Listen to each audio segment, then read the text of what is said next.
5 relatos reales que ningún policía olvidará. El reporte sin dirección. Mira, yo no soy de creer en cosas raras, pero hay algo que todavía me da vueltas en la cabeza. Y eso que ya pasaron un par de años. Fue en el 2021, turno de noche. Yo iba con Rivas, mi compañero. Estábamos patrullando por la zona vieja, cuando por radio nos entra un reporte medio extraño. Posible altercado en una vivienda calle Emiliano Zapata, sin número. Así decía. Sin número, sin colonia, sin referencia. Pensamos que era una broma o un error del sistema, pero igual fuimos porque era la única llamada activa y quedaba de paso. Cuando llegamos a la zona ya no había señal del GPS, no aparecía nada, ni el nombre de la calle. Todo estaba apagado, ni perros, ni gente, ni luces, solo el ruido del motor y el viento. Y ahí a lo lejos vimos una casa, vieja, de esas que parecen que se van a caer. Bajamos con las linternas sin activar la torreta. Había huellas en el polvo recientes. Rivas, que siempre se la pasa bromeando, me dice: «Seguro son unos chamacos bebiendo aquí». Pero apenas dijo eso se escuchó algo adentro. Pasos, como si alguien caminara de un cuarto a otro. Yo le hice seña de que esperara, pero Rivas ya estaba apuntando su arma. Entramos. El aire ahí adentro era helado y olía como a tierra mojada y madera podrida. En la sala había un reloj de pared, parado en las 2:17. Lo raro es que el péndulo seguía moviéndose. Despacio, como si alguien lo hubiera tocado hacía poco. Nos dividimos. Él subió y yo me quedé revisando abajo, todo cubierto de polvo menos una silla movida del lugar. Y justo ahí, se activó la radio del hombro, pero no era la voz de la operadora, era otra voz, más grave, distorsionada. Unidad 34. ¿Quién hablan?, le digo. Solo se escuchó un ruido y luego muy bajito: «Salgan». En eso Rivas grita mi nombre desde arriba. Subo y lo encuentro apuntando hacia una puerta. Empujamos despacio y no había nadie. Solo una silla frente a la ventana y en la pared escrito con carbón: «No abran el portón». Afuera se alcanzaba a ver un portón viejo, oxidado. Rivas, medio riéndose, dice: «¿Y si abrimos?». Y justo ahí el reloj de abajo suena una sola vez. Tac. Todo se quedó mudo. Ni el viento. Nada. Bajamos rápido. Y cuando salimos la patrulla ya no estaba. Ni luces, ni huellas, ni nada. Solo el camino vacío. Yo tomé la radio y pedí apoyo. Esta vez sí contestó la operadora, pero sonaba confundida. «Unidad 34. Llevamos más de 20 minutos buscándolos. El reporte fue cancelado, no había nada ahí». Nos quedamos helados. Y para acabarla, cuando llegó otra unidad el comandante nos dijo que esa casa se había quemado en el 98. Volteamos. Y sí, solo quedaba el terreno, con las tejas y maderas chamuscadas. Rivas y yo no hablamos de eso en el reporte, ni siquiera salió registrado en el sistema. Pero desde esa noche, siempre que me toca guardia a las 2:17, mi radio se enciende solo y alguien dice: «Unidad 34, no abran el portón». El camino de las veladoras. Nunca creí en esas historias de que el camino viejo a San Nicolás estaba maldito, pero esa noche del 1 de noviembre de 2022, entendí por qué todos los del pueblo le tenían respeto. Habíamos ido mi novia y yo a dejar flores al panteón de su abuela. Era ya tarde, casi las 11, y tomamos el camino corto de regreso, el de terracería. Todo estaba en silencio, solo se oían los grillos y el ruido de las llantas en la grava. El cielo estaba cubierto, ni la luna se asomaba. A unos 5 kilómetros del pueblo, empecé a notar algo raro. Al borde del camino había veladoras encendidas. Una, luego otra más adelante. Formaban una línea perfecta. Le dije a Gaby: «Mira eso. ¿Quién deja veladoras aquí?».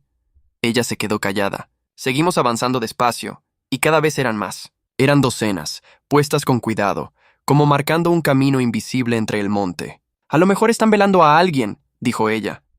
«Aquí no hay casas cerca», contesté.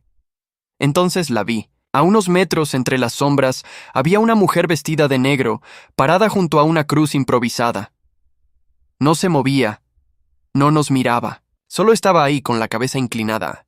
Bajé la velocidad, pero cuando pasamos junto a ella, las velas más cercanas se apagaron solas, así de golpe, como si el viento hubiera pasado, pero no había viento. Gaby me dijo con la voz temblorosa: «Vámonos ya», aceleré. Y justo cuando creímos que se habían acabado las veladoras, vimos más adelante otra fila, pero esta vez con flores frescas, como si las acabaran de poner. En medio del camino, una cruz blanca con un listón rojo. Me frené seco. No podía seguir. Algo dentro me decía que si pasaba por encima, no regresábamos. Gaby empezó a llorar. Me pidió que diera vuelta, pero al voltear el coche, la mujer de negro estaba detrás de nosotros, parada justo en el camino que habíamos recorrido. Apenas se veía con la luz trasera, pero estaba más cerca. Demasiado cerca. Metí reversa sin pensarlo. Giré el volante y salimos por un camino lateral entre el monte. Las ramas golpeaban los vidrios y el motor se ahogaba por la tierra suelta. Tardamos casi media hora en volver a la carretera grande. Cuando por fin llegamos al pueblo, las manos me temblaban tanto que no podía soltar el volante. Al día siguiente fuimos con un amigo policía que conocía bien la zona. Le contamos todo. Solo nos miró serio y dijo: «Esa fila de velas la ponen cada año. No es velorio». «¿Entonces qué es?», pregunté. «Dicen que es para que no se pierdan los que no debían regresar». El tráiler fantasma. Era casi medianoche y la carretera estaba vacía. Yo iba de regreso a la base ya con el turno casi terminado, cuando por radio entró un aviso. Unidad 23, tenemos reporte de un tráiler a exceso de velocidad rumbo a Santa Lucía. Recibido, respondí girando hacia la autopista. No era raro. Los fines de semana siempre hay choferes que se pasan de listos, pero lo que me llamó la atención fue la voz del operador. Sonaba nerviosa, como si ya hubiera escuchado algo más. Encendí las luces y avancé a toda velocidad. A lo lejos alcancé a ver las luces traseras del tráiler. Iba tan rápido que las cajas rebotaban sobre el pavimento. Me acerqué por el carril izquierdo y encendí la sirena. Ninguna reacción. Le marqué por el altavoz. Tráiler rojo, oríllese a la derecha, policía estatal, nada. El camión seguía firme, como si nadie lo manejara. Y entonces me di cuenta. El vidrio delantero estaba completamente oscuro. Ni silueta, ni reflejo, ni manos en el volante. Pensé que quizá el conductor estaba inconsciente. Así que me comuniqué con otra unidad. Unidad 15, necesito apoyo. Vehículo pesado sin respuesta, kilómetro 118. Recibido, vamos en camino. Mientras lo seguía, noté algo que me hizo bajar la velocidad. El tráiler no iba recto. Cada tanto se desviaba apenas esquivando baches y curvas como si alguien lo guiara. Pero sin nadie dentro.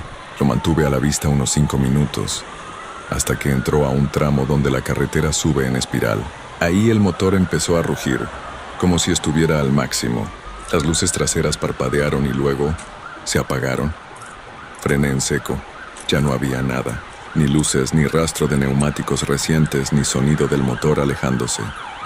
Solo silencio. Llamé por radio. Unidad 15, acabo de perderlo. Imposible. Nosotros venimos atrás de ti y no pasó ningún tráiler. Sentí un vacío en el estómago. Salí de la patrulla con la linterna. Caminé unos metros y vi que en la orilla de la carretera había marcas viejas. Huellas de llanta hundidas en el pavimento, cubiertas por tierra, como si hubieran estado ahí años. Uno de los refuerzos llegó y me dijo: ¿era rojo con logotipo blanco al costado? Sí, ¿cómo sabes? Ese tráiler se accidentó aquí hace más de 10 años. El conductor se quedó atrapado en la cabina y el camión explotó con toda la carga. Nos quedamos mirando el camino.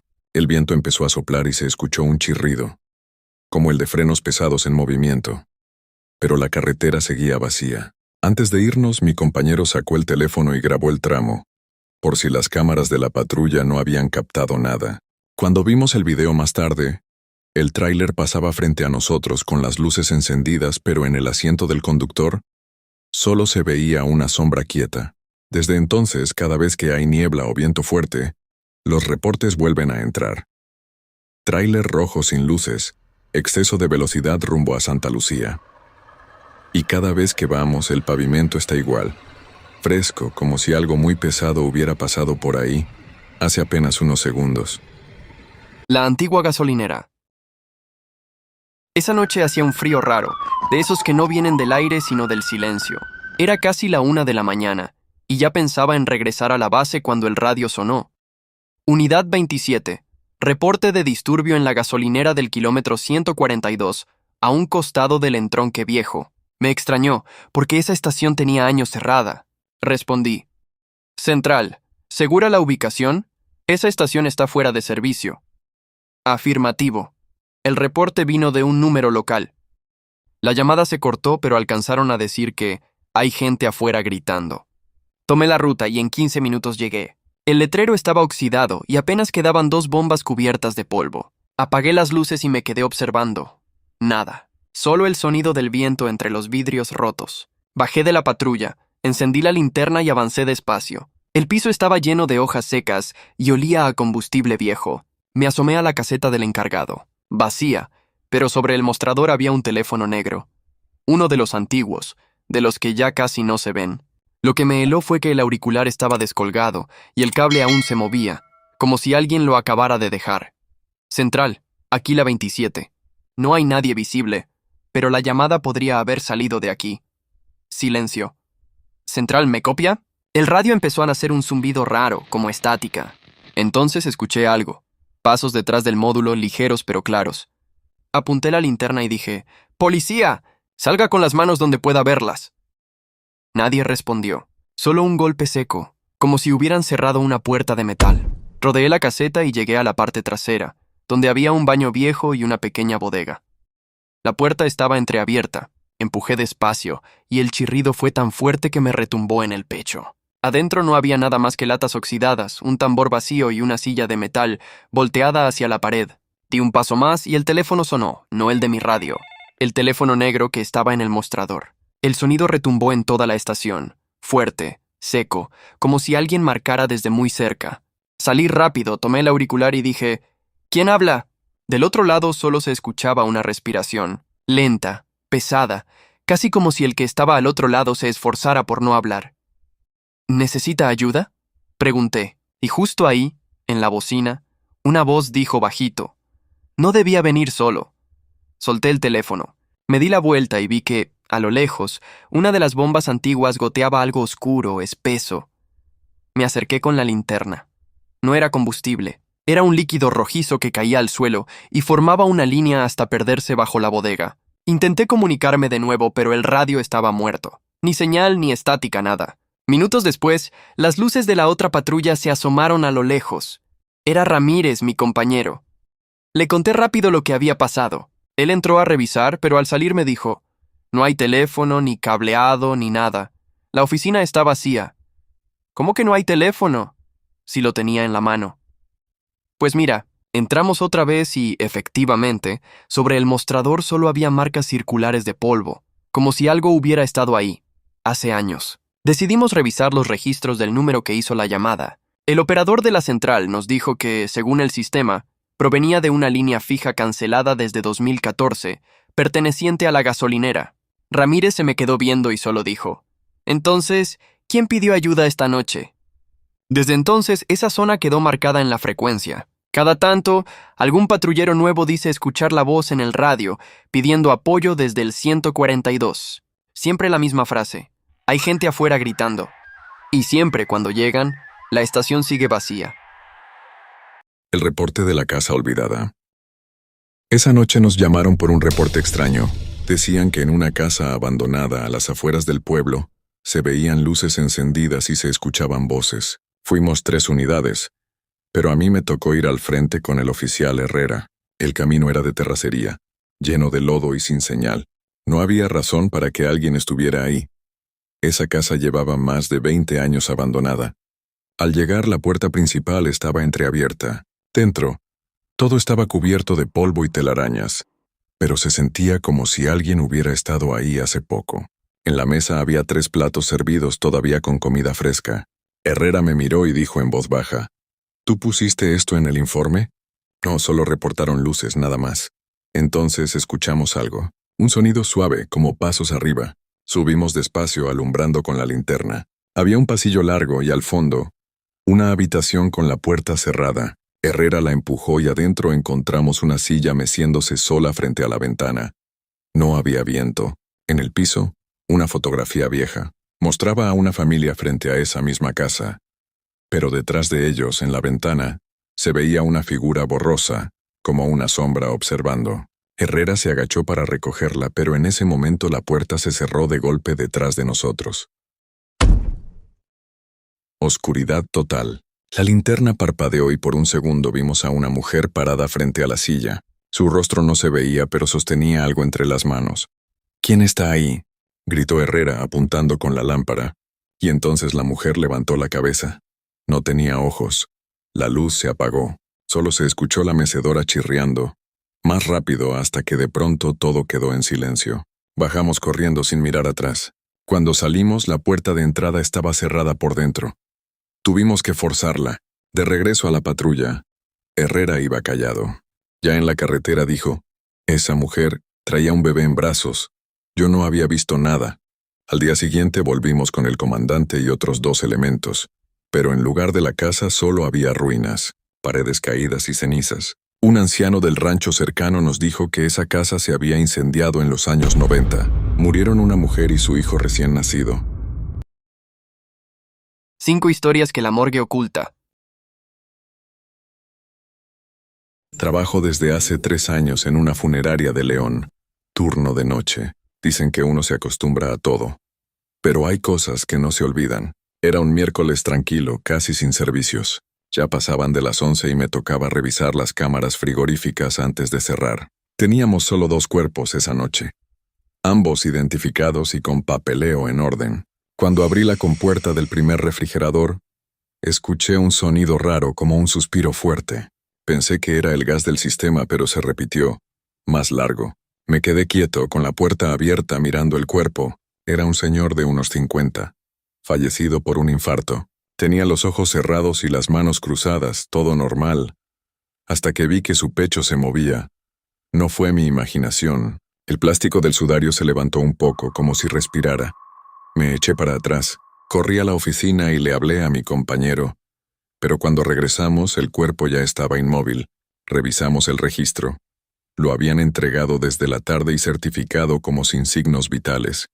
Esa noche no volví a abrir esa cámara. Lo peor vino al día siguiente, cuando llegó la familia a despedirse. La hija me preguntó si lo habíamos movido, porque, según ella, su papá nunca dormía con las manos cruzadas. Mira, esto pasó una noche de esas en las que nomás quieres que el turno se acabe. Yo estaba cubriendo a un compañero en la funeraria San Ángel del Valle, allá por la carretera vieja rumbo a Toluca. Era como la 1:40 de la mañana, y yo estaba revisando los reportes cuando escuché que algo tronó al fondo, donde está el pasillo de conservación. Al inicio pensé que fue la madera acomodándose por el frío, pero luego volvió a sonar, como si alguien hubiera empujado una charola metálica. Cierro el cuaderno y camino para allá, pero desde antes de llegar ya se sentía el ambiente raro, como si el aire estuviera más pesado. Te juro que la luz del fondo estaba parpadeando, pero no como falla eléctrica, sino como cuando alguien pasa frente al sensor. Y ahí fue donde dije, no, esto no es normal, porque esa zona no tiene sensores. Me asomo y noto que una de las puertas frías estaba ligeramente abierta. Nada exagerado como 2 dedos, pero suficiente para que saliera un vaho frío que se mezcló con el olor químico del cuarto. Yo pensé, igual alguno de los muchachos la dejó mal cerrada, así que me acerco para ajustarla. Pero cuando pongo la mano en la manija, del interior se escucha un golpecito seco. No fuerte, nomás un toc. Clarito. No sé si fue el sueño o el susto, pero sentí el estómago caer. Y con todo y eso la cierro, le vuelvo a meter el seguro y doy 2 pasos para atrás. Todo tranquilo, 5 segundos, 10, y ¡pum! La luz del pasillo se apaga por completo. Oscuridad total. Yo nomás dije, no mames. Saqué la lámpara del cinturón y la prendí. Pero en cuanto la apunto hacia la puerta fría que acababa de cerrar, veo que está entreabierta otra vez. Igualita. 2 dedos. Ahí sí ya sentí cómo se me enchinó la piel. Pensé que a lo mejor uno de los cuerpos se movió, que a veces pasa por gases, pero no para abrir la puerta del frío. ¿Estás de acuerdo? En eso, mientras pienso qué hacer, escucho un rasguñito por dentro. Suavecito, como si alguien arrastrara las uñas muy lento. Y ahí fue donde dije ya estuvo. Me di la media vuelta y fui por el encargado, el señor Mendoza, que llevaba años ahí. Regresamos juntos y ahora sí, todo estaba en silencio. La luz ya no parpadeaba. La puerta estaba cerrada, como si nada hubiera pasado. Mendoza me vio y me dijo, «Mira, hijo, si escuchas algo de ese cuarto, no lo abras solo». «¿Por qué?», le pregunté. «Porque no siempre es el frío el que mueve las cosas, y hasta ahí quedó». Nunca supe qué había dentro esa noche. Pero cada vez que paso por ese pasillo, te lo juro, siento la misma pesadez en el aire como si algo estuviera esperando que alguien vuelva a abrir esa puerta. Mira, Este relato me lo contó un embalsamador de Oaxaca, de esos que ya están curtidos y que casi nada los sorprende. Pero esto sí lo dejó tocado. Él trabajaba en una funeraria pequeña, una que tenía solo 4 refrigeradores. El más viejo era el refrigerador 4, que casi no usaban porque la puerta no cerraba bien. Ese día, según él, habían recibido un cuerpo que llegó sin familiares, sin nombre confirmado, sin nadie que preguntara por él. Un NN más, decía. Lo llevaron directo al refrigerador 4 porque los demás estaban ocupados. Ya para eso de las 2 de la mañana, él estaba solo haciendo papeleo en la oficina. La funeraria estaba en completo silencio, pero de repente escuchó el timbre del pasillo. Ese sonido metálico, viejo, que no suena a menos que alguien pase por el sensor. Se asomó por la ventanita y no vio a nadie. Le dio igual, hasta que escuchó 3 golpecitos secos, muy claros, muy marcados, como si alguien tocara desde adentro de un refrigerador. Él dice que se le heló la espalda, pero se obligó a ir a revisar. Uno por uno revisó los refrigeradores. El 1, silencio. El 2, silencio. El 3, silencio. Y cuando llegó al 4, la puerta estaba un poquito abierta, apenas unos milímetros, suficiente para que escapara un hilo de vapor frío.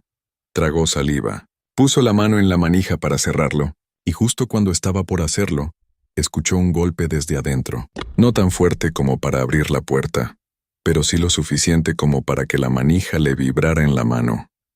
Eso no puede ser, me dijo. Según él, un cuerpo ya en refrigeración no puede moverse así. No puede. Encendió la lámpara y abrió la puerta despacio, esperando ver que quizá la camilla se hubiera movido por mala posición. Pero no. La camilla estaba bien puesta. Lo que sí había, que antes no estaba, eran marcas de dedos en la parte interna del vidrio de la camilla, como si alguien la hubiera empujado. No frescas, pero sí recientes, con un rastro claro de humedad humana, no de condensación. Él dio un paso atrás, y justo ahí, en ese segundo se fue la luz de toda la funeraria. Imagínate estar solo, con los refrigeradores detrás de ti, y escuchar cómo el motor del 4 intenta encender, como si alguien estuviera adentro golpeándolo. Un tac, tac, tac, que no venía de la lámina, sino del interior profundo. El embalsamador no corrió, pero admitió que casi lo hace. Cuando volvió la luz minutos después, revisó de nuevo. Las marcas seguían ahí, la camilla ligeramente corrida. Y lo peor, el cuerpo ya no estaba en la posición en la que él mismo lo había dejado. Estaba ladeado como si lo hubieran intentado sentar, la sábana arrugada, inclinada hacia el lado izquierdo. Él lo reacomodó sin decir nada. Firmó el parte como si todo fuera normal.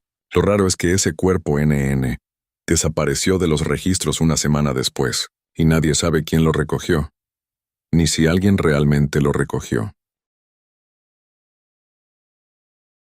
Mira, esto lo cuento porque todavía no sé cómo explicarlo. Esa noche me tocó estar en la morgue del Hospital General de León, nomás yo y otro compañero, Toño. Era un turno tranquilo, nada raro. Hasta que llegó un cuerpo de un señor que había fallecido en su casa, ya grande, sin violencia ni nada. Todo normal, hasta que Toño me dijo, «Oye, siempre llegó con los brazos cruzados, ¿verdad?»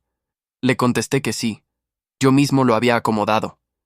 Pasaron unos 15 minutos. Fui a llenar papelitos y cuando regresé, el brazo derecho del señor estaba colgando hacia afuera de la camilla, como si se hubiera resbalado. Chalé, eso me incomodó, pero pensé que tal vez no lo había dejado bien asegurado. Lo acomodé de nuevo y seguimos chambeando. Pero luego, el brazo volvió a bajar, y esta vez Toño lo vio caer. «No mames, ¿tú lo moviste?» «Claro que no». Se nos bajó la sangre. Esto ya no era normal. Nos quedamos viendo el cuerpo sin movernos y te lo juro. Vimos como los dedos hicieron un leve movimiento, como si se estuvieran relajando, o tensando. No sé. Toño se salió casi corriendo. Yo me quedé un ratito más porque debía cerrar el registro, pero sentía como si el señor me estuviera viendo. Esa sensación pesada, como cuando alguien está parado atrás de ti. Cuando por fin apagué la luz y cerré, pensé que ahí había acabado todo. Pero al día siguiente, el nuevo turno reportó que encontraron el cuerpo con los 2 brazos estirados hacia abajo, como si lo hubieran levantado y dejado caer. Y lo peor, el doctor que firmó la recepción dijo una frase que todavía me pone la piel de gallina. Ese señor Tenía más de 12 horas rígido. No tendría por qué moverse. Te voy a contar algo que me pasó hace 3 años, cuando trabajaba en la morgue del Hospital Regional de Querétaro. Y mira, yo no soy de creer en cosas raras. Tengo 18 años en este trabajo, y para mí un cuerpo es un cuerpo, y punto. Pero esa noche sí me hizo dudar. Llegó el servicio de una clínica privada. Hombre de unos 50 fallecido por complicaciones respiratorias. El traslado normal, papeles en orden.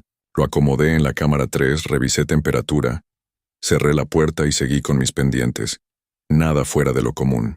A eso de las 2:17 de la mañana, sonó el timbre de recepción de cadáveres. Me molestó porque ya no llegaban servicios a esa hora. Fui, y no había nadie, solo la puerta del área de carga, abierta unos centímetros.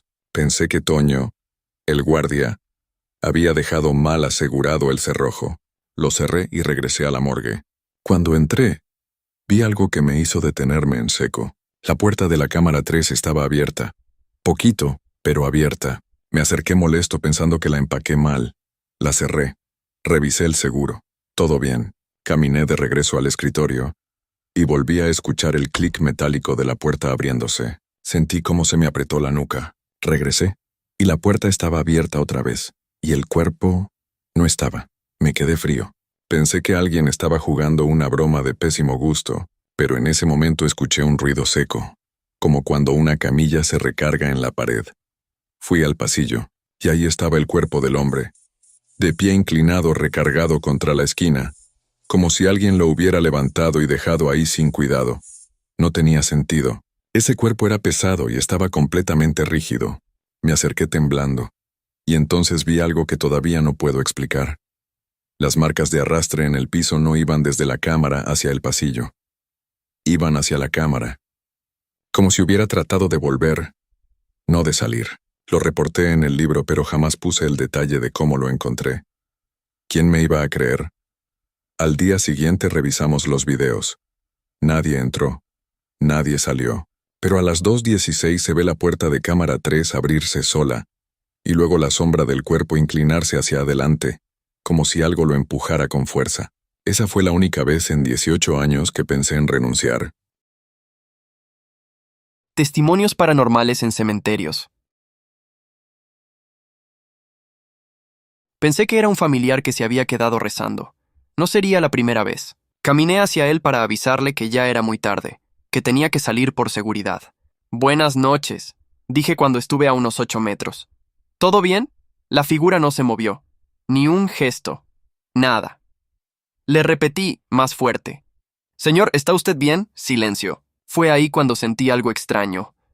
El aire alrededor estaba helado, como si hubiera pasado de calor húmedo a aire de cuarto refrigerado. Y lo más raro, no escuchaba mis propios pasos, como si la tierra estuviera acolchonada. Seguí avanzando porque no podía dejar a alguien ahí sin saber si necesitaba ayuda. Cuando por fin llegué a menos de 4 metros, lo entendí.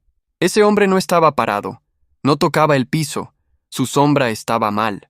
Era más larga de lo que debía, completamente estirada hacia un lado, como si la luz imaginaria viniera de un lugar que no existía.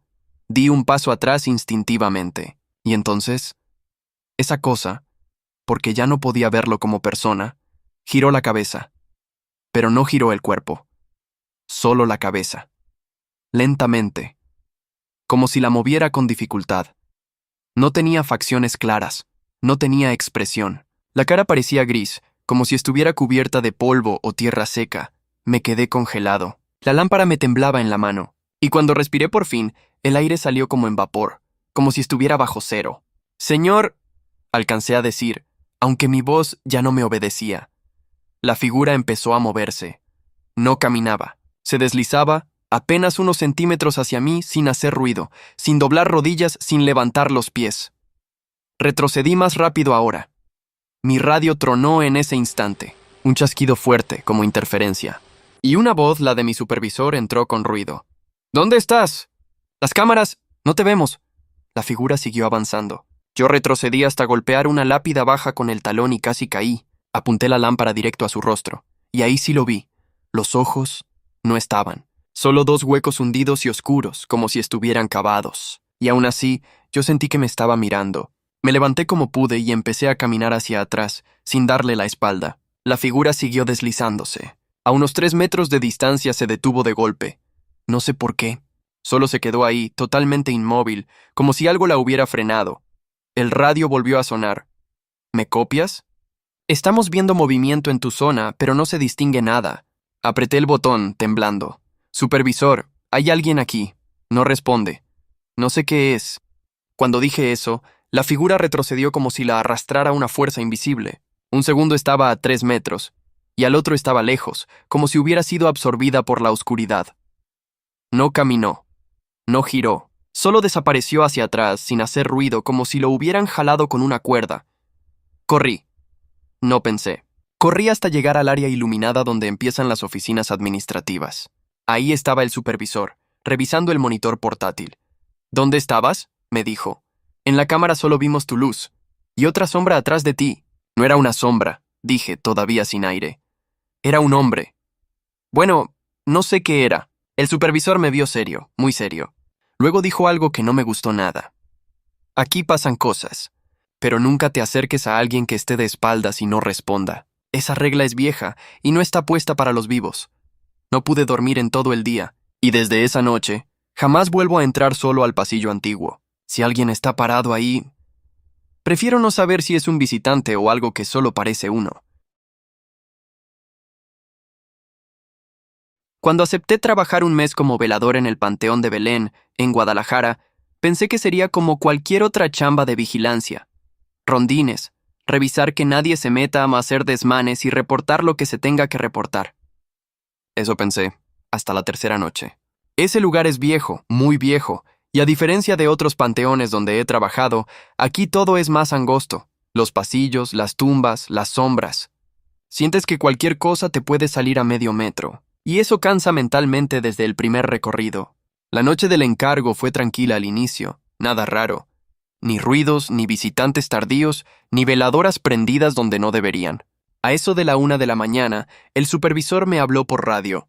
Oye, ¿puedes darte una vuelta por el ala vieja? Me reportaron desde las cámaras que alguien dejó una veladora encendida junto a la tumba del niño del árbol. Yo ya había escuchado de esa tumba. Todos la conocen. Un niño que, según cuentan, murió por una caída muy fea y a quien supuestamente enterraron bajo un árbol que creció torcido, justo encima. Yo no soy supersticioso, pero el sitio sí impone. Sientes el ambiente raro, como con estática. Tomé la lámpara y me fui para allá. Mientras caminaba, noté que la temperatura bajó cañón. No tenía por qué hacer tanto frío. Era noviembre, sí, pero no para tiritar. Llegué a la zona y lo primero que vi fue el árbol, retorcido como si creciera enojado. Frente a él, la tumba pequeña. Y sí, había una veladora prendida. Pero el problema no era la veladora.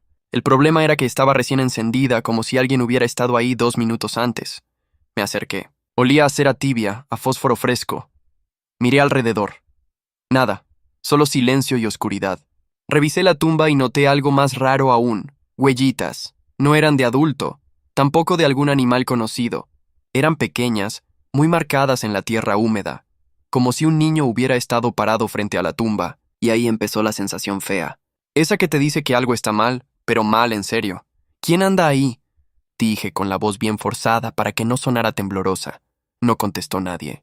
Yo ya quería apagar la veladora, reportarla y largarme, pero cuando me agaché, algo pasó. El árbol crujió, como si alguien se hubiera recargado en él. No fue un tronido normal. Fue como un quejido del propio árbol, un sonido profundo que resonó en el pasillo. Me levanté de golpe, y ahí lo vi. O al menos, vi la mitad. Una figura muy bajita, como de un niño de 8 años, asomándose desde atrás de la tumba. No vi rostro, no vi ojos, solo vi la forma, quieta, medio inclinada, como si estuviera jugando a esconderse, pero sin moverse ni un milímetro. Se me fue el alma. Literal sentí un hueco en el pecho. Le apunté con la lámpara, pero la figura se escondió en un movimiento tan rápido, tan seco, que yo no puedo decir que eso fuera normal. Ni humano. Retrocedí sin quitar la luz de la tumba, y mientras lo hacía, noté algo en el árbol. Las ramas estaban bajando, como inclinándose hacia la tumba. No debía ser posible. No había viento. No había nada. Decidí salir de ahí. No corrí, porque si corres pierdes, pero sí me fui rápido. Cada paso sentía que alguien venía atrás. Cuando por fin llegué al pasillo principal, vi la luz de un poste y respiré como si hubiera salido de debajo del agua. Al llegar a la caseta le conté al supervisor. Me vio serio, sin burlarse ni un segundo. «Ah, ya te tocó el niño», dijo como si fuera lo más normal del mundo. «Siempre deja la veladora prendida. Si la apagas tú, la vuelve a prender. Así pasa desde hace años». «¿Y quién la prende realmente?», pregunté. El supervisor solo se encogió de hombros. «Aquí nadie entra sin que lo veamos, y la cámara no registró a nadie. Nomás la veladora apareciendo sola. Me retiré esa madrugada con la sensación de que algo me estaba mirando desde los árboles al salir. Y desde esa noche entendí algo. Hay tumbas que no están solas, aunque no haya nadie vivo cuidándolas». Trabajo como velador nocturno en el Panteón Municipal de San Pedro, en Guadalajara. Mi rutina siempre es la misma. Rondas cada hora, revisar accesos, checar que no haya gente metiéndose a grabar o tomar fotos. Nada fuera de lo normal. A las 2:10 de la mañana llegué a la parte vieja, donde están las criptas hundidas. Hay un pasillo que mantenemos cerrado con cadena, porque el piso está inestable. Yo mismo lo aseguré en mi turno anterior. Pero esa noche, cuando llegué, la puerta estaba abierta, no rota, no forzada, simplemente abierta. Llamé al otro velador por radio. ¿Abriste el pasillo de las criptas viejas? Negativo. No he pasado por ahí. Me quedé viendo la entrada. Dentro estaba todo oscuro y aún así, sentí que había movimiento. No ruido fuerte ni pasos, más bien un eco, como cuando alguien pisa tierra suelta y todavía vibra el ambiente. Me acerqué solo hasta donde la luz del faro alcanzaba. No quise entrar. Fue entonces cuando escuché 2 golpes secos al fondo del pasillo, como si hubieran soltado una piedra grande desde lo alto. El otro velador llegó rápido. Le señalé el fondo. Él se asomó y dijo: «No hay nadie», pero apenas lo dijo.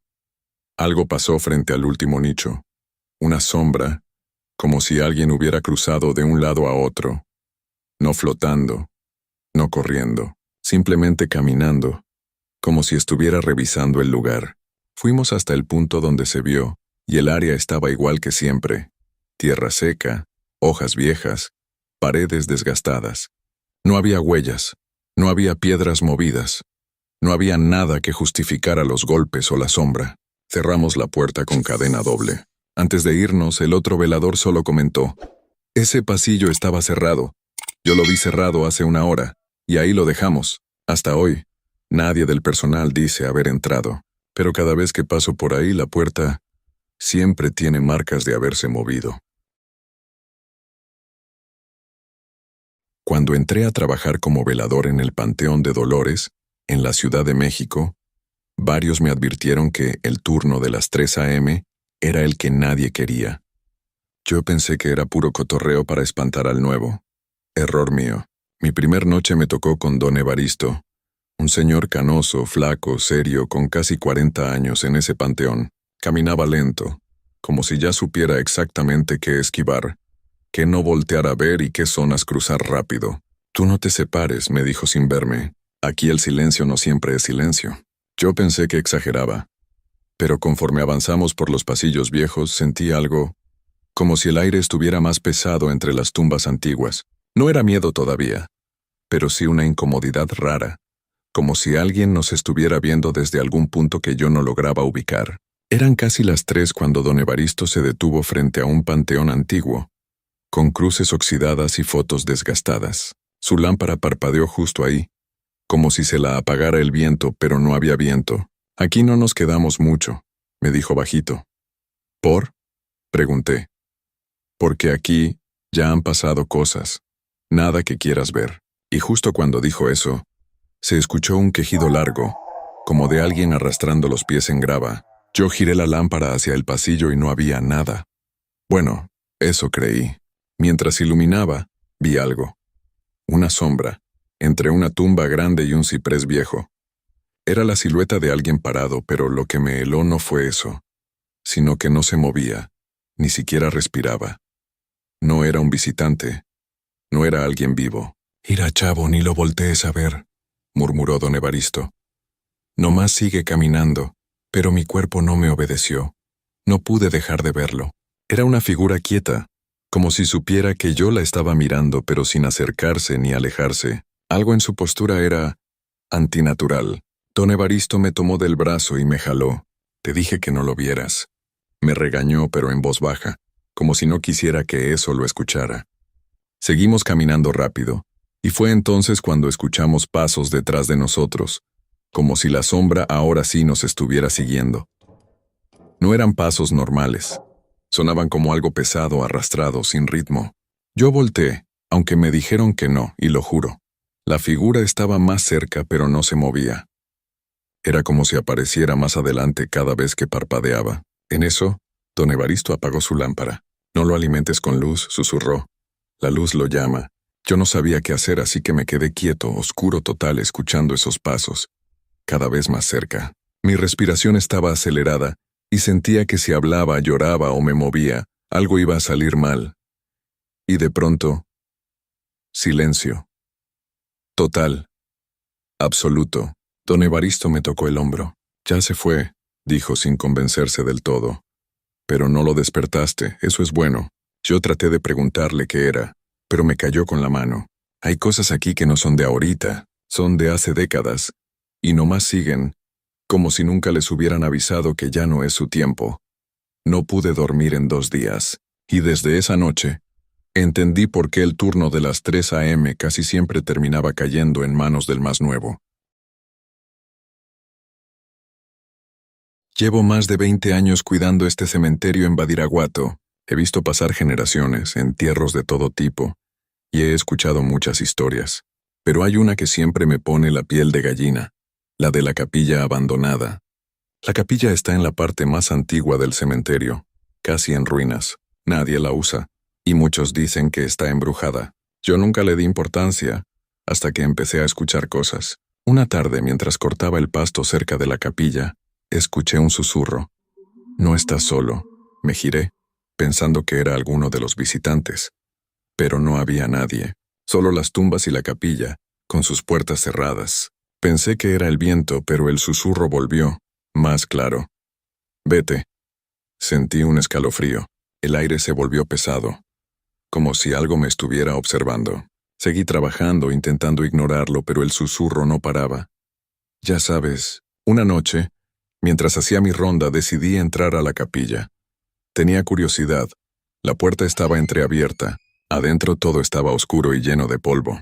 Las paredes estaban cubiertas de grafitis y telarañas. Me acerqué al altar que estaba medio destruido. De repente escuché el susurro otra vez muy cerca. No debiste venir. Levanté la vista y vi algo grabado en el altar. Un nombre, el de una mujer. Y debajo, una fecha antigua. Investigué y descubrí que esa mujer había sido enterrada viva en la capilla hace muchos años. La habían confundido con muerta. Entendí. Ella era la que susurraba. Estaba atrapada en la capilla, sufriendo su error. Salí corriendo de la capilla y nunca más volví a entrar. Ahora cuando paso cerca siempre le dejo flores y le pido perdón por la gente que la olvidó. 5 historias reales en la carretera. Relato 1. Hola, me llamo Carlos y esa noche pensé que sería un viaje normal. Viajaba de Guadalajara a Tepic por la libre, porque era más barato y no había mucho tráfico. Eran como las 11:40 p.m. cuando me empezó a dar sueño y decidí detenerme a estirar las piernas. Había un pequeño paradero improvisado a un costado de la carretera, solo una banquita de cemento y un poste sin luz. Me bajé, respiré hondo y fui a revisar que la cajuela estuviera bien cerrada. Mientras lo hacía, escuché pasos sobre grava. No suelo asustarme, pero en carretera cualquier ruido te pone alerta. Volteé y vi a un chavo joven, quizá unos 25, delgado con mochila. Me dijo, ¿no me llevaría unos kilómetros? No pasa nada, voy a un rancho más adelante. No parecía drogado, tampoco agresivo. Más que nada, parecía cansado. Dudé, pero pensé, solo es darle un aventón de unos minutos. Subió y seguimos avanzando. Todo normal. Hasta que noté que no dejaba de mirar por el retrovisor hacia atrás. No al camino. Hacia atrás, como si alguien lo estuviera siguiendo. Le pregunté, ¿todo bien? Sí, solo que no quiero que me encuentre. Ya pasó una patrulla hace rato. Me dijo sin mover la mirada del espejo. Ahí sentí el primer jalón en el estómago. ¿Por qué alguien evitaría a la policía en la madrugada, en medio de la nada? Intenté mantener la calma. Le pregunté qué onda. No contestó. Solo dijo, si ve luces atrás, no se detenga. 3 minutos después vi precisamente eso, luces entrando a lo lejos. Una patrulla. Y ahí sí se me aceleró el corazón. El chavo soltó la mochila y dijo con voz baja, «Acelérele». Ahí supe que la había regado. No aceleré. Hice lo contrario. Me orillé suavemente y frené. El chavo se tensó, abrió la puerta y salió corriendo hacia el monte, perdiéndose entre los árboles. Ni siquiera intenté detenerlo. La patrulla se detuvo detrás de mí. El oficial se acercó con la lámpara. «Buenas noches. ¿Vio pasar a un joven con mochila? Lo estamos buscando desde hace 1 hora. Participó en un asalto armado cerca de Ixtlán. Ahí sentí frío de verdad». Le conté lo que pasó y el policía solo dijo, «Hizo lo correcto al detenerse. Ese tipo trae un arma». Me quedé en shock. Si yo hubiera acelerado como él pidió, a saber cómo habría terminado. Esa noche entendí que en carretera, a veces un simple aventón puede cambiarte el destino completo. Relato 2. Hola, me llamo Mariela. Y esa noche entendí que a veces algo mínimo te puede salvar la vida. Volví a trabajar en un restaurante en la salida a Lagos de Moreno. Eran casi las 12:20 de la noche y la carretera estaba completamente sola. Solo el ruido del motor y mi música bajita para no dormirme.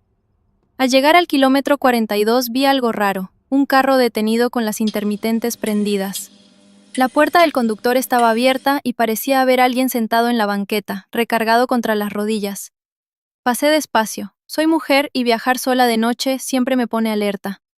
Pero algo en esa escena me hizo frenar. Pensé, ¿y si sí necesita ayuda? ¿Y si es alguien que se accidentó? Di reversa unos metros y bajé la ventana. ¿Está bien? ¿Le pasó algo? El hombre levantó la cara, y fue ese gesto el que me puso incómoda. No se veía herido, se veía expectante. Como si estuviera esperando exacto ese momento. No contestó, solo me miró y se levantó demasiado rápido. Me dio un escalofrío inmediato. Metí primera y avancé, pero alcancé a ver por el retrovisor cómo el tipo caminó hacia su coche y cerró la puerta de golpe. Qué bueno que no me bajé, pensé. Seguí mi camino unos 3 minutos más. Iba pasando por un tramo oscuro cuando vi luces acercándose detrás de mí y acelerando. No era patrulla, no era autobús, era el mismo carro. Sentí la sangre bajar a los pies. Lo primero que hice fue marcar a 911 y reportar al conductor, pero lo que realmente me salvó fue algo completamente inesperado. Un retén de Guardia Nacional que habían montado por un operativo. Estaban deteniendo autos aleatoriamente. Cuando me hicieron la seña para orillarme, el carro que venía detrás frenó a la distancia, y luego se echó en reversa. Dio vuelta en U y se regresó por donde vino. Uno de los oficiales me preguntó qué había pasado. Le conté. Solo dijo, «Usted no es la primera que describe ese coche. Hemos recibido 3 reportes esta semana. No sabemos qué buscan, pero no es nada bueno». Seguí mi camino escoltada hasta la caseta. Esa noche entendí que en carretera, cuando algo te da mala espina, no es tu imaginación. Es tu instinto tratando de salvarte. Relato 3. Hola, me llamo Roberto. Y esa noche entendí que contestar una llamada me mantuvo con vida. Manejo tráiler desde hace 11 años. Estoy acostumbrado a las madrugadas, a las rectas interminables y a ese silencio pesado que te aplasta cuando llevas horas solo. Esa noche iba rumbo a San Luis Potosí. Eran casi las 2:00 a.m. cuando mi celular sonó. Número desconocido. Normalmente no contesto, pero llevaba ya varias horas y pensé que podía ser de la empresa. Respondí con manos libres. «Bueno». Del otro lado no hablaron. Solo escuché respiración, lenta, como si la persona estuviera pensando qué decir. «¿Quién habla?», pregunté. Colgaron. No le di mucha importancia. En carretera pasan cosas raras todo el tiempo. Seguí manejando. 5 minutos después el celular volvió a sonar. El mismo número. Esta vez sí hablaron. «No te detengas», dijo una voz de hombre. «No pares por nada», la llamada se cortó. Sentí un escalofrío que no tenía nada que ver con el aire acondicionado. Miré el tablero, el camino, los retrovisores. Todo normal, excepto por algo más adelante. Había un camión detenido a un costado con las luces apagadas. Demasiado apagadas para estar ahí. Y justo antes de llegar, vi una sombra cruzando la carretera, como alguien tratando de hacerse notar. Mi primer impulso fue frenar, pero recordé la llamada. Seguí derecho. Al pasar junto al camión vi algo que me heló. No estaba solo. Detrás había otro vehículo escondido, sin luces, y dos personas se movían rápido entre ambos. No parecían mecánicos, parecían esperando. Aceleré sin pensarlo. 10 minutos después vi luces de patrulla más adelante y me orillé. Les conté lo que acababa de pasar y lo de la llamada. El oficial se puso serio de inmediato. Hace una hora asaltaron a otro tráiler exactamente con ese método. Me dijo, camión varado, personas pidiendo ayuda. El operador no la contó. Nunca supe quién me llamó. Nunca volvió a marcar. Pero desde esa noche aprendí algo. En carretera a veces una advertencia llega sin explicación, y no ignorarla puede ser la diferencia entre llegar a casa o no. Relato 4. Hola, me llamo Luis. Y esa noche aprendí que no todo retén es lo que parece. Trabajo como repartidor entre ciudades desde hace años. Manejo de noche porque hay menos tráfico y uno avanza más rápido. Esa madrugada iba por una carretera secundaria rumbo a Querétaro. Eran casi las 3:00 am. El camino estaba completamente solo. Sin casas, sin gasolineras, sin señal. A lo lejos vi luces rojas y azules. Un retén. Bajé la velocidad de inmediato. Todo parecía normal. Un par de conos mal acomodados y una camioneta atravesada parcialmente en el carril. Pero algo no cuadraba. No había patrullas oficiales, solo una pick-up vieja con torreta. Cuando me acerqué más, vi a dos hombres con chalecos reflejantes pero sin insignias. Uno levantó la mano para que me detuviera. Ahí sentí el primer golpe en el estómago. Los retenes reales siempre tienen más unidades, más luz, más presencia. Este estaba demasiado oscuro, demasiado improvisado. Bajé el vidrio solo un poco. Documentos, dijo uno sin identificarse. Le pedí su credencial. No respondió, solo dio un paso más cerca del vehículo. En ese momento vi el detalle que me decidió todo. El otro hombre llevaba algo escondido detrás de la pierna. No era radio, no era linterna, era un arma. Sin decir nada, metí primera y avancé despacio, como si fuera a obedecer. El hombre volvió a levantar la mano, y entonces aceleré a fondo. Escuché un grito, luego un golpe seco en la parte trasera del vehículo. No me detuve. Conduje casi 15 minutos sin bajar la velocidad hasta ver luces de un retén real, esta vez con patrullas bien iluminadas. Me orillé temblando y les conté todo. Uno de los oficiales solo negó con la cabeza. No es el primero esta semana, me dijo. Usan retenes falsos para asaltar. Algunos no regresan. Esa noche llegué a casa con el cuerpo tenso y la cabeza dando vueltas. Desde entonces, si algo en la carretera no se siente bien, no me detengo, porque a veces frenar puede ser el peor error. Relato 5. Hola, me llamo Andrés. Y esa noche entendí que una decisión mínima puede cambiarte la vida. Trabajo manejando de madrugada entre municipios del Estado de México. Esa noche regresaba a casa después de una jornada pesada. Eran casi las 2:40 am, y la autopista iba completamente vacía. Iba cansado, con la mente en automático, cuando vi el letrero verde. Salida 27, zona industrial. Era una salida que tomaba seguido para cortar camino. Te ahorraba unos 15 minutos, pero pasabas por un tramo oscuro, sin cámaras ni tráfico. Reducí la velocidad para meterme. Y justo ahí pasó algo raro. El coche vibró leve, como si hubiera pisado algo pequeño. Nada grave, pero suficiente para que levantara el pie del acelerador. Me quedé dudando unos segundos. Seguí de largo. Tomé la ruta larga. 20 minutos después, ya cerca de casa, escuché en la radio local una noticia urgente. Accidente grave en la salida 27. Un tráiler perdió el control y aplastó dos vehículos que iban entrando al retorno. Cerraron la zona. Había heridos graves. Sentí un frío inmediato. Esa era exactamente la hora. Exactamente el punto. Exactamente el carril por el que yo habría pasado. Me estacioné frente a mi casa y me quedé dentro del coche sin apagarlo. Pensando. Imaginando. Entendiendo. No sé qué fue lo que vibró bajo las llantas. No sé por qué dudé, pero si no hubiera seguido de largo, hoy no estaría contando esto. Desde entonces, cuando manejo de noche, aprendí algo. La carretera no siempre te avisa con tiempo, pero a veces te da una sola oportunidad. Relatos reales de traileros. Relato 1. La desviación. Yo siempre dije que lo peor de manejar tráiler no era el cansancio, ni la soledad, ni las noches largas. Lo peor es darte cuenta de que hay gente que usa la carretera como trampa. Eso lo aprendí en un viaje corto, demasiado corto para lo que pasó. Salí antes de medianoche, carga ligera, ruta conocida. Era de esas veces que piensas que todo va a salir rápido. Error número 1. Cuando algo parece fácil en carretera, es cuando más cuidado hay que tener. A la hora y media empecé a notar algo raro. El camino estaba demasiado solo. Ni tráileres ni carros chicos, nada. Bajé un poco la velocidad. El silencio se sentía pesado, como si el aire estuviera espeso dentro de la cabina. Podía frenar o arriesgarme a pasar. Pasé. Sentí como algo golpeó la caja al hacerlo. No fue fuerte, pero fue claro. Demasiado claro. Miré el espejo. No vi nada colgando. Nada roto. Seguí. El cuerpo me pedía parar. Revisar. Bajar. Pero la cabeza gritaba lo contrario. Más adelante el camino se cerró por obras. Conos, señalamientos viejos, una sola desviación hacia un tramo angosto. No recordaba esa obra. Nunca había estado ahí. No había opción. Entré. El tramo era lento, muy lento. A los lados, puro monte cerrado. El tráiler avanzaba lento, como si trajera mucho peso. Fue ahí cuando vi luces encenderse detrás de mí. No una, varias. Eran varias camionetas. Se acomodaron sin prisa. Una atrás, dos a los lados. No tocaban el claxon. No hacían señales. Solo estaban ahí. Tragué saliva. Sentí el pulso en las sienes. Uno de los hombres se emparejó conmigo del lado izquierdo. Bajó el vidrio. «Apágalo», me dijo, tranquilo.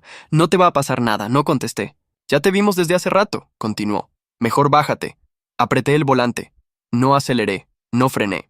Cuando terminé, solo negó con la cabeza. «Por eso dejan camiones parados más atrás», dijo. «Son señuelo. El que se detiene, ya no sigue». Le pregunté por los operadores. «A veces aparecen», respondió. «A veces no». Revisé la caja antes de irme. Tenía marcas nuevas, golpes desde afuera, intentos de abrirla. Desde ese día, cuando veo un camión detenido de madrugada, no bajo la velocidad. No miro dos veces. Y no ayudo. Porque en carretera hay noches en las que la ayuda es solo otra forma de detenerte. Y el que se detiene, no siempre vuelve a arrancar. Relato 2. La carga invisible. Yo no creo en cosas raras. En carretera el miedo no solo viene de fantasmas, también viene de la gente. Gente maliciosa que anda posa ahí. Tengo 12 años manejando tráiler. He cruzado retenes falsos, me han seguido camionetas sin placas y he visto cosas tiradas en el acotamiento que es mejor no mirar dos veces. Por eso aprendí una regla básica. Nunca te metas en lo que no es tu trabajo. Esa noche rompí la regla. Salí de madrugada con una carga sellada. Caja cerrada, papeles en regla, destino claro.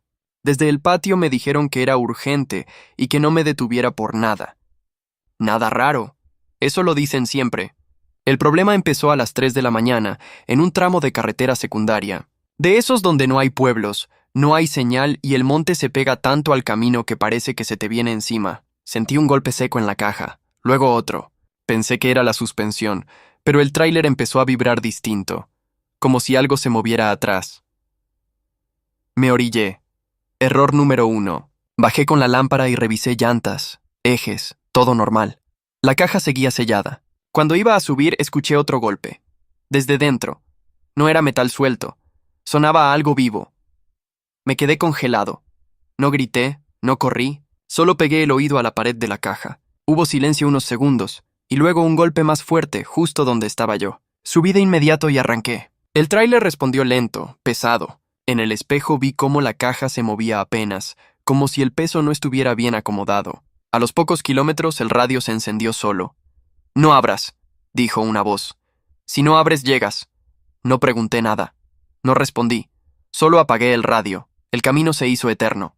Cada vez que bajaba la velocidad, los golpes regresaban. Si aceleraba, se calmaban.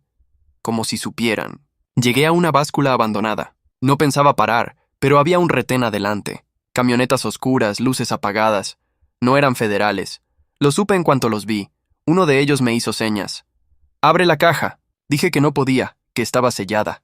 Se acercó más. Traía rifle corto, sin insignias. «Ábrela, o la abrimos nosotros». Pensé en bajarme, pensé en correr, pensé en obedecer. Y entonces, la caja volvió a golpear. pero esta vez desde adentro, fuerte, desesperada. Los hombres se quedaron quietos. ¿Qué llevas ahí?, preguntó uno. No sé, dije. Yo solo manejo. Se miraron entre ellos. El que mandaba dio un paso atrás. Arráncate, ordenó. Y no voltees. No esperé 2 veces. Conduje casi 1 hora sin parar. Los golpes cesaron por completo. El tráiler volvió a sentirse normal, como si la carga nunca se hubiera movido. Llegué al destino justo antes del amanecer. Patio vacío. Un solo hombre me recibió. No pidió papeles. No revisó sellos. ¿La abriste?, preguntó. Negué con la cabeza. Asintió. Entonces hiciste bien tu trabajo. Le pregunté qué llevaba. No respondió. Solo hizo una seña. Abrieron la caja. No había mercancía. No había cajas. No había nada. Salvo marcas. Raspones por dentro, golpes, huellas de manos, uñas rotas incrustadas en el metal. Cerraron de inmediato. Hay cosas que solo se mueven mientras nadie las mira, dijo el hombre. Y solo llegan si nadie pregunta. Me pagaron en efectivo, el doble de lo normal. Desde entonces, cuando me dan una carga sellada y me dicen que no me detenga, no pregunto qué llevo, porque en carretera lo más peligroso no es lo que ves, es lo que haces. Relato 3. El kilómetro 214. Yo manejo tráiler desde hace más de 15 años. He pasado de todo. Asaltos, fallas, desveladas que te hacen ver cosas raras. Por eso aprendí a no espantarme fácil y a no confiar en lo que la carretera te muestra de madrugada. Esa noche iba solo, ruta larga, carga cerrada. Salí tarde y ya eran casi las 2 de la mañana cuando entré a un tramo que conozco bien. Lo he recorrido decenas de veces. Sé dónde están las curvas, los baches, hasta los señalamientos chuecos. Por eso supe de inmediato que algo no estaba bien. El marcador del tablero señalaba el kilómetro 214. Yo sabía que después venía el 215 y luego una desviación. Pero pasaron varios minutos y el número no cambió. Seguía marcando 214. Pensé que era una falla. Le di un golpecito al tablero. Nada. El motor iba bien, la carretera recta, el tiempo avanzando. Pero el kilómetro no. Miré alrededor. La carretera estaba vacía. No había carros, no había luces, ni siquiera reflejos lejanos. El monte a los lados se veía más cerrado de lo normal, como si la oscuridad se hubiera comido el camino. Encendí la radio para distraerme. Solo ruido. Cambié de frecuencia. Nada. En la tercera entró una voz. «No te detengas, me quedé helado». La voz era clara, cansada, como de alguien hablando bajito. Pensé que era una broma a algún radioaficionado. «¿Quién anda ahí?», dije más por reflejo que por valentía. La radio tardó unos segundos en responder. «Si vas en el 214, no te pares». El estómago se me hizo nudo. Miré el tablero otra vez. Kilómetro 214. Aceleré un poco. El tráiler respondió pesado, como si jalara de más. Pasaron otros 5, 10 minutos. El paisaje no cambiaba. Mismo asfalto, mismas sombras, misma recta interminable. Fue entonces cuando vi el señalamiento. Un letrero viejo, casi borrado, a un costado del camino. No tenía número. Solo una flecha apuntando hacia adelante y una palabra apenas visible. Sigue. Nunca había visto ese letrero. Nunca. Las luces altas alcanzaron a iluminar algo más adelante. Al principio pensé que era un retén. Reduje la velocidad, y ahí fue cuando la radio volvió a sonar. «No bajes la velocidad». «¿Por qué?», pregunté con la voz ya temblándome. «Porque si paras, te quedas». Las luces de adelante no eran patrullas, eran otros tráilers, estacionados a la orilla del camino, viejos oxidados con las cajas cerradas. Algunos tenían las luces prendidas, otros no. Pero no había nadie. Pasé junto a ellos despacio. En uno vi el interior de la cabina iluminado. El asiento del conductor estaba vacío, pero el volante se movía solo, girando despacio, como si alguien lo estuviera acomodando. Sentí que el aire se volvía pesado, que el motor empezaba a ahogarse. «Ya casi sales», dijo la voz. «No mires atrás». El tablero marcó de golpe el kilómetro 215. La carretera cambió. Aparecieron reflectores, una curva conocida, la desviación que siempre está ahí. Todo volvió a la normalidad en cuestión de segundos. Me detuve en la primera gasolinera abierta. Bajé temblando. El despachador me vio pálido y me preguntó si estaba bien. Le conté lo del kilómetro. No me interrumpió. Cuando terminé, solo me dijo: «¿El 214?» Pensé que ya no agarraba a nadie. Le pregunté qué era. Se tardó en responder. Dicen que es un tramo en donde un tráiler pereció y dicen que no se terminó de ir y que cuando la carretera se amplió, él se quedó atrapado ahí. Con los que se detienen a ayudarlo. Le pregunté cuántos. Los suficientes como para provocar que nadie más se pare ahí, me dijo. Desde entonces, cada que paso por esa ruta, acelero antes de llegar al 214 y la radio. Esa jamás la enciendo ya. Relato 4. La báscula vieja. Yo llevo manejando tráiler desde hace años suficientes como para saber que la carretera tiene reglas que no vienen en el reglamento.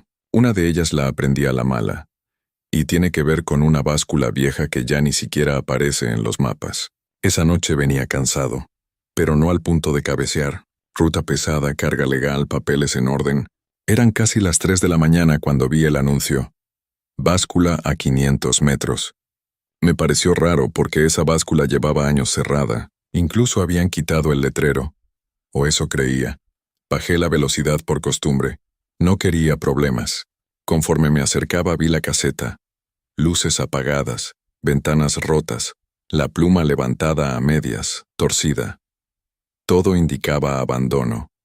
Lo normal habría sido seguirme de largo, pero justo antes de pasar vi a alguien parado a un lado del carril. Era un hombre con chaleco reflejante, como los que usan los inspectores. Estaba de espaldas quieto mirándome venir.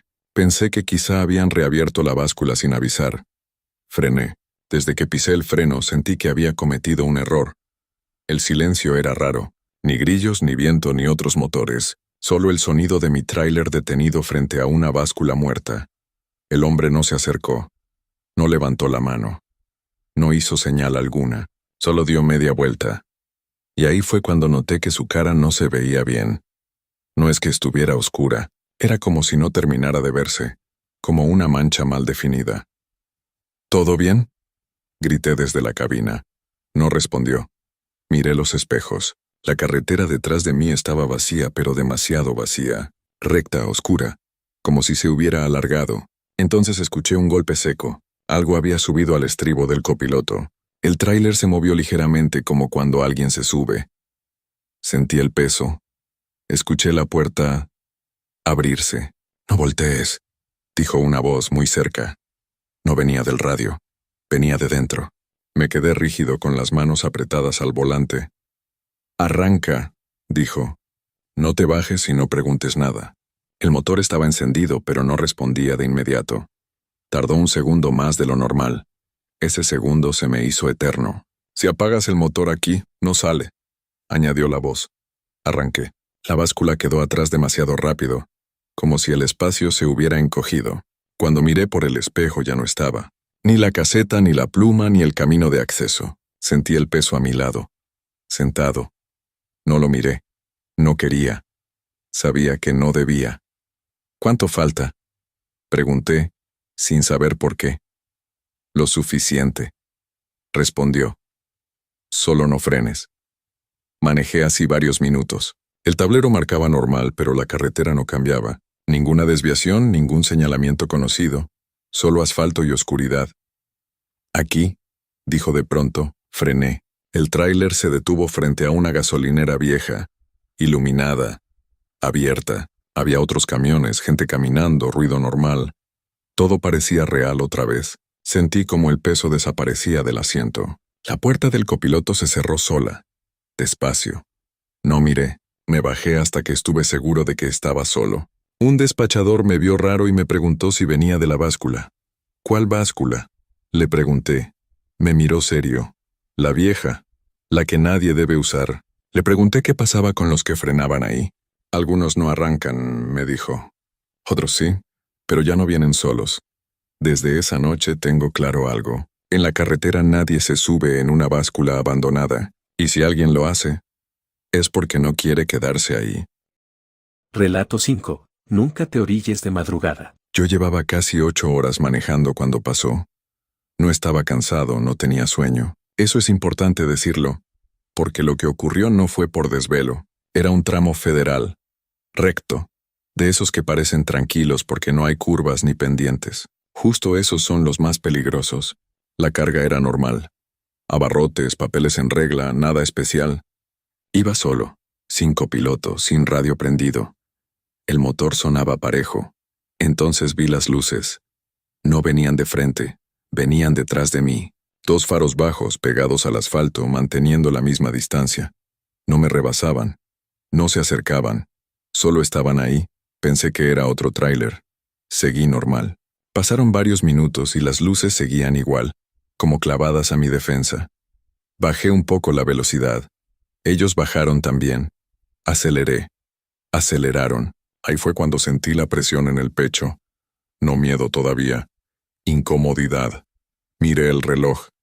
Eran casi las 3 de la mañana.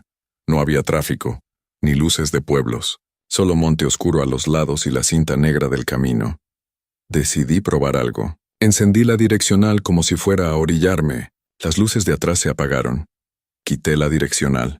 Las luces volvieron. Se me secó la boca. No apreté el freno. No hice nada brusco. Solo seguí manejando, con las manos firmes en el volante tratando de no pensar en lo obvio. Recordé algo que me dijo un viejo trailero años atrás. Si alguien te sigue de noche y no te rebasa, no quiere pasar, quiere que pares. No iba a parar. Unos kilómetros adelante vi una zona de descanso vieja, de esas donde antes se paraban camiones pero que ya nadie usa. Había un camión estacionado, luces apagadas, atravesado de forma rara. Las luces detrás de mí se acercaron un poco más. Sentí el estómago apretarse. Podía seguir de largo, o meterme a la zona iluminada por mis propias luces. Elegí seguir. Fue entonces cuando una patrulla apareció adelante. Luces azules encendidas, estacionada en el acotamiento. Sentí alivio. Bajé un poco la velocidad. Las luces de atrás se apagaron de golpe. Me orillé cerca de la patrulla. Bajé el vidrio. El oficial se acercó despacio. «Buenas noches», dijo. «¿Todo bien?» Le conté rápido lo de las luces, sin adornos. Él no se sorprendió. Solo miró la carretera oscura detrás de mí. «¿No viste nada más?», preguntó. Negué. Asintió despacio. «Siga manejando», dijo. «No se detenga en ningún punto hasta la siguiente caseta». «¿Y las luces?», pregunté. Me miró fijo. «Si vuelve a verla, no cambie la velocidad». No pregunté nada más. Subí el vidrio y arranqué. Avancé varios kilómetros sin ver nada. Empecé a relajarme. El cuerpo soltó un poco la tensión. Fue un error. Las luces aparecieron otra vez. Más cerca. Ahora no eran 2. Eran 4. 2 de cada lado del tráiler como si me estuvieran encerrando. No tocaban. No hacían ruido. Solo iban ahí, acompañándome. El corazón me latía fuerte, pero la cabeza estaba fría. No frené. No aceleré. Recordé al oficial. Seguí igual. Pasaron minutos eternos. Las luces se mantuvieron. En un punto, vi cómo una camioneta se adelantó del lado izquierdo lo suficiente para que pudiera ver el interior. Había 3 hombres. Ninguno me miraba. Todos veían al frente serios como si yo no existiera. Entonces, sin previo aviso, las camionetas se abrieron. Se fueron hacia el monte. Desaparecieron. No bajé la velocidad. No miré por los espejos. Seguí hasta ver la caseta iluminada a lo lejos. Ahí sí respiré. Me detuve. Bajé temblando. El de la caseta me vio pálido. «¿Otra vez andan levantando?», dijo como si hablara del clima. Le pregunté a qué se refería. «No levantan gente», aclaró. «Levantan camiones. Hacen que el operador pare, y luego el camión ya no aparece». Le conté de la patrulla. Se quedó callado unos segundos. «Esa patrulla no existe», dijo. «Aquí no cubren ese tramo de noche». Sentí un escalofrío que me recorrió la espalda, pero no dije nada más. Firmé, pagué y seguí mi camino. Desde entonces, si veo luces que no rebasan, no freno, no me orillo, y no agradezco cuando alguien me cuida en carretera, porque en la noche, no siempre el peligro viene de quien te sigue. A veces viene de quien te detiene.